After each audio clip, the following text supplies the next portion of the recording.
Well, thank you all for being here. I'm really glad this is happening. It was a long process to get to this day, and it was great. So my research is on Easter Island, and I'll go ahead and start. So Easter Island is located in Polynesia. It's the easternmost island in the Polynesian Triangle.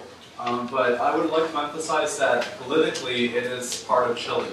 So there's this dichotomy with it being Polynesian culturally, but politically it is part of Chile. It is since 1888 Chile annexed Easter Island. You can see it's a really weird situation because it's really far away from the Chilean continent. So my research consists of 47 informal interviews that I conducted over 2 field seasons in Easter Island. And also archival research that I did mostly in the local museum of the island. I was there from June, July 2013, and then again in January 2014. So the basic, as you can see with my title, my research is between Easter Island and Rapanui. And my basic contention is that we can't approach Easter Island simply as a physical place. It's also a spatial imaginary. And it's imagined, this is an oversimplified terms, but it's quite rigorous. I did this quite rigorously. It's imagined in under two basic banners. Easter Island is the name, Easter Island is the name that was given to the island by the Dutch explorer who discovered the island in 1722. It has a capital, it has 8,000 archaeological sites, and it is visited by 70,000 tourists a year. This means that on each day, on average, there's more tourists than natives on Easter Island, even though it's an indigenous place. So this is Easter Island. One of the things that most people don't know is that all the moai, the famous stone statues, were all toppled by the native population in the 18th century, and then were re-erected by archaeologists, and that's the island that we see today. The island that you go and see there is not the island as it was original there. It's a reconstructed form of this ancient image. Rapanui, on the other hand, is the place that the Rapanui know. But I don't want to insinuate that Rapanui is simply the ancient place that was there before Europeans got there in 1722. In fact, the name Rapanui was invented in 1862, and it was invented by the Rapanui themselves in order to identify themselves as one culture. Before then, if you would ask someone from Rapanui, as the missionaries who got there first recorded, they would say, this is everyone's, my island is my clan land. So they wouldn't see their island as one culture. This idea that we have of the Rapanui culture emerged only when Europeans got there and they started creating themselves mimetically in order to differentiate themselves from the Europeans that were objectifying them. The history of Rapanui is extremely tragic. It's very sad. People should know about this when they go to Easter Island. In 1862, Peruvian slave raiders got there and abducted half of the population.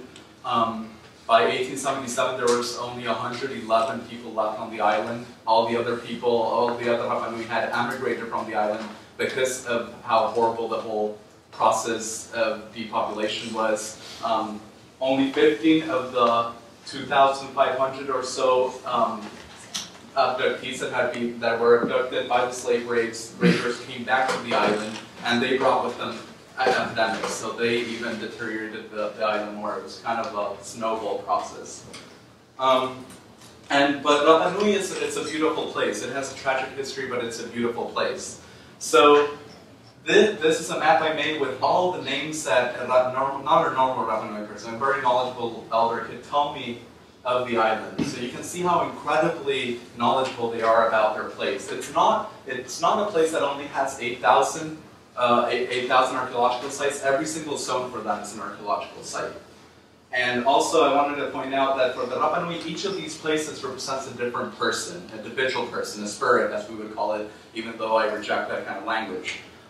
For them, every single name is associated with a story of an ancestor that did something to that place and that therefore his memory is preserved, perpetuated in that place.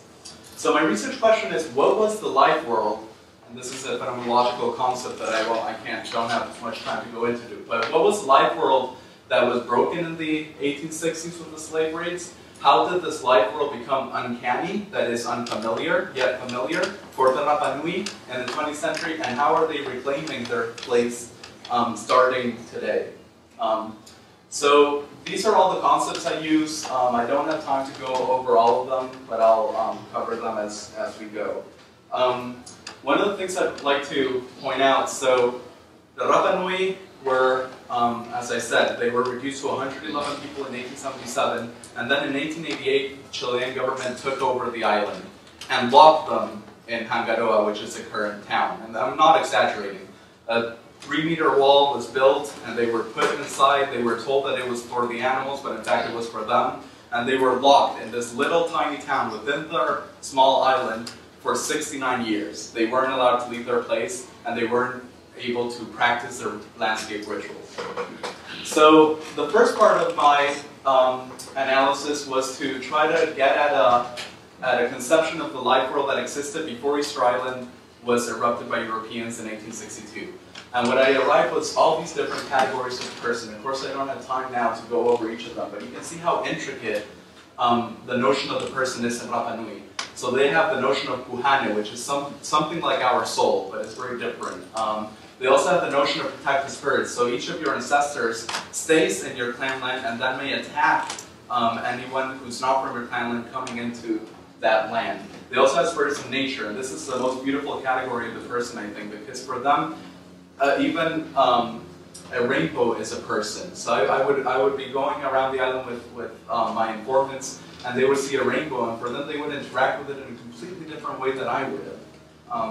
When we went around in petroglyphs, one of the petroglyphs, we were trying to preserve the petroglyphs with this indigenous person using lithography, and it wouldn't work. And I would insist it's because of technical issues, it's because of the lighting, it's because they're not doing it hard enough. But she would say, no, it's because the person who's in this petroglyph doesn't want to show themselves today. They just don't want to do it. There's something wrong about our energy. We have to come another day. And I would, at first, very reluctantly say, oh, okay, well, let's come back another day. And then I realized that this is just the way they understand their life world. So the second part of my research was to do with leprosy. And leprosy is known as Chilean flag. And interestingly, it got to the island the very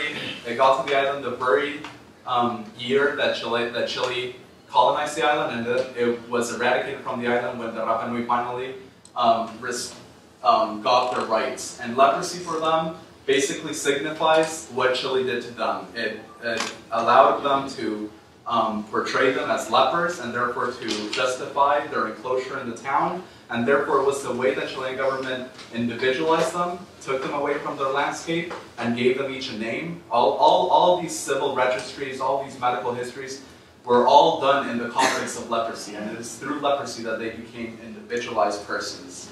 And then finally, this is my focus of my research, is how today, once the Rapanui are released from Hangaroa and are able to re-inhabit their landscape after having been barred from it for 69 years, and after the Moai and the process were re-erected and the island was transformed into a museum island, how do they interact with this uncanny life world? With this life world that looks like the Asian life world, that appears like it, that has all the characteristics of it, and yet it's empty because it hasn't been cultivated for 69 years.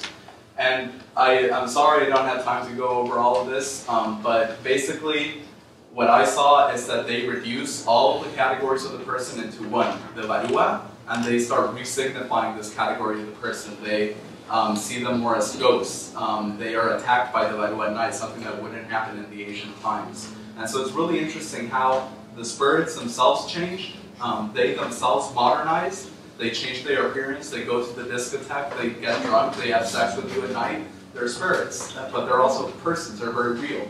And how that, this is what I'm trying to get at right now, how the whole historical philosophy behind Easter Island produced a change in the way they understand the spirits today, and how this new understanding is liberating for them.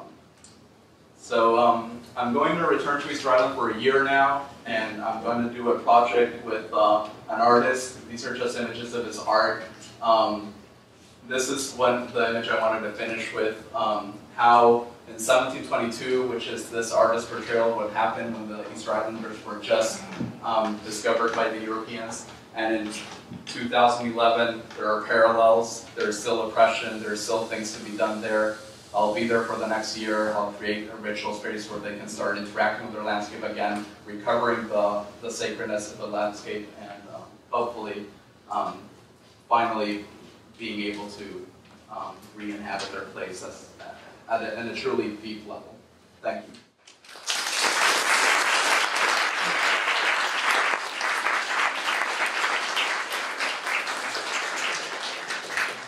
Mr. Seward is foregoing questions, so feel free to approach him during the turn.